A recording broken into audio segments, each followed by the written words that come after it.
सुप्रभातम प्यारे बच्चों। आज हम लोग माखनलाल चतुर्वेदी जी के द्वारा रचित कैदी और कोकिला नामक कविता के अभ्यास कार्य का अध्ययन करेंगे। प्रश्न नंबर 1, कोयल की कूक सुनकर कवि की क्या प्रतिक्रिया थी? उत्तर, कोयल की कूक सुनकर कवि को लगता है कि कोयल कोई संदेश लेकर आई है। संदेश विशेष है, तभी वह अर्धरात्र में आई है, नहीं तो सुबह की प्रतीक्षा करती। प्रश्न नंबर 2, कवि ने कोयल के बोलने के किन कारणों की संभावना बताई है?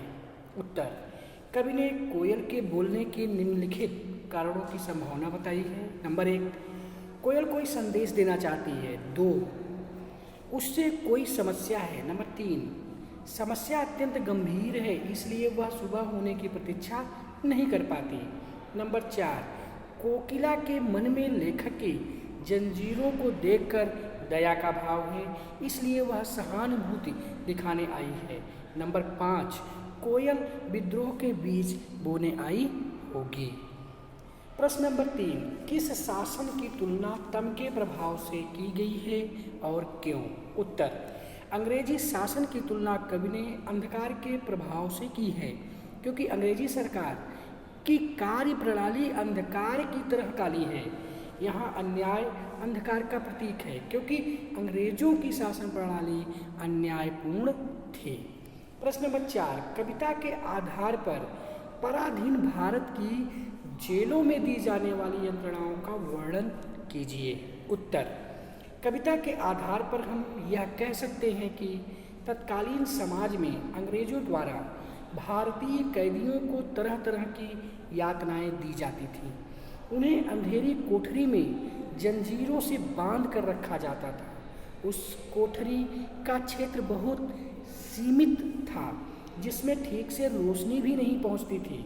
इस काल कोठरी में रोना भी गुनाह था। ऐसा करने से अंग्रेजों द्वारा सजा दी जाती थी। उस समय जेलों में कैदी को भरपेट खाना भी नहीं दिया जाता था। कैदी से कोल्हू चलवाया जाता था और पत्थर तोड़वाए जाते थे। प्रश्न नंबर 5, भाव स्पष्ट कीजिए। नंबर का, मृदुल वैभव की रखवाली सी कोकिल बोलो तो। उत्तर, मृदुल वैभव की रखवाली सी, यहाँ कवि का तात्पर्य कोयल की मीठी तथा कोमल आवाज़ से है।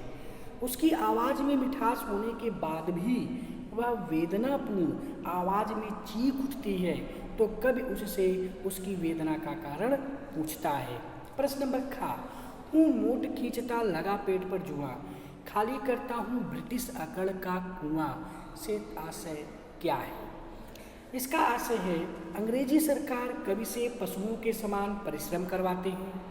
कवि के पेट पर जुआ बांधकर कुएं से पानी निकाला जाता है।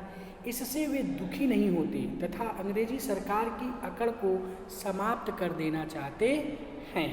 प्रश्न नंबर 6, अर्धरात्रि में कोयल की चीख से कवि को क्या अंदेशा है? उत्तर, कवि को लगता है कि शायद कोयल ने आधी रात में जंगल की आग की भयावहता देख ली है, इसलिए चीख रही है। प्रश्न नंबर 7, कवि को कोयल से ईर्ष्या क्यों हो रही है? उत्तर, कवि को कोयल से ईर्ष्या हो रही है, इसका सबसे बड़ा कारण कोयल की स्वतंत्रता तथा कवि की पराधीनता है। कवि अंग्रेजी सरकार की काल कोठरी में कैद है और कोयल हरियाली डाली पर रहती है। वह पूरे आकाश में स्वतंत्र उड़ सकती है, परंतु कवि की दुनिया काल कोठरी के अंधकारमय जीवन में सिमट कर रह गई है। कोयल गीत गाकर अपनी खुशी जाहिर कर सकती है, परंतु कवि के लिए रोना भी गुनाह है, जिसकी उसे सजा मिल सकती है। प्रश्न नंबर 8, कवि के स्मृति पटल पर कोयल के गीतों की कौन सी मधुर स्मृति अंकित है, जिन्हें वह अब नष्ट करने पर तुली है? उत्तर, कवि की स्मृति पटल पर कोयल के गीतों की कुछ मधुर स्मृतियाँ अंकित हैं। कोयल हरी डाल पर बैठकर अपनी मधुर वैभवशाली आवाज़ से संपूर्ण सृष्टि को अलंकृत करती है। उसके मधुर गीतों से उसकी खुशी झलकती है। वह स्वतंत्रता पूर्वक अपना गीत गाती है, परंतु अब वह अपनी इन विशेषताओं को नष्ट करने पर तुली है। वह बावली सी प्रतीत हो रही है। प्रश्न नंबर 9, हथकड़ियों को गहना क्यों कहा गया है? उत्तर, स्वतंत्रता सेनानियों ने अपराध के कारण हथकड़ियाँ नहीं पहनी थी, बल्कि अपने देश को स्वतंत्र कराने के लिए हथकड़ियाँ पहनी थी, इसलिए यहाँ पर हथकड़ियों को गहना कहा गया है। प्रश्न नंबर 10, काली तू ... अयाली, इन पंक्तियों में काली शब्द की आवृत्ति से उत्पन्न चमत्कार का विवेचन कीजिए। उत्तर, इन पंक्तियों में कवि ने 9 बार काली शब्द का प्रयोग किया है। यहाँ काली शब्द का प्रयोग कई अर्थों में किया गया है। कहीं इसकी तुलना ब्रिटिश सरकार की काली करतूतों से की गई है, कहीं यह वातावरण की कालिमा का प्रतीक है। एक ओर तो काली कोयल को सुंदर माना जाता है, वहीं दूसरी ओर काल कोठरी की कालिमा को अच्छा नहीं माना जाता। इन पंक्तियों में कवि ने काले रंग की भयावहता का सटीक चित्रण किया है और दिखाया है कि किस तरह से कालिमा हर ओर व्याप्त है। प्रश्न नंबर 11, काव्य सौंदर्य स्पष्ट कीजिए। नंबर का, किस दावा नल की ज्वालाएं हैं दिखी? उत्तर, यहाँ कवि कोयल की वेदनापूर्ण आवाज़ पर अपनी आशंका व्यक्त कर रहा है। कोयल की कूक को दर्द भरी चीख मानकर कवि प्रश्नात्मक शैली से कोयल के कष्ट का अनुमान लगा रहा है। कवि ने कोयल का मानवीकरण किया है तथा प्रश्नात्मक शैली है, भाषा में सहजता तथा सरलता है। प्रश्न नंबर खा, तेरे गीत कहावे वाह, रोना भी है मुझे गुनाह, देख विषमता तेरी मेरी, बजा रही तिस पर रण भेरी।